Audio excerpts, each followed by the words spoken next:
Welcome friends. খবরে যেটা বলা হচ্ছে সুপ্রিম কোর্টে ঋতুকালীন ছুটির মামলা খারিজ। অ্যাকচুয়ালি বিষয়টা হচ্ছে বেশ কিছু প্রাইভেট সংস্থা কর্মীদের ঋতুকালীন ছুটি দিয়েছে, একদিন দুদিন বিভিন্ন রকম বিষয় রয়েছে, এবং এইটা কি সমস্ত রাজ্যে, ভারতবর্ষের সমস্ত রাজ্যে অফিসিয়ালি করার জন্য সুপ্রিম কোর্টে একটি মামলা করা হয়েছিল।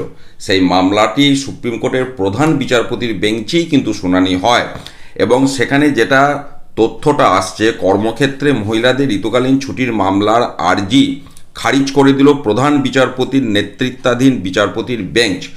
যুক্তি হিসাবে বলা হয়েছে, ঋতুকালে মহিলা কর্মীদের বাড়তি একদিন বা দুদিন ছুটি মঞ্জুর করতে হলে কোনো সংস্থাই মহিলাদের নিয়োগ করবে না।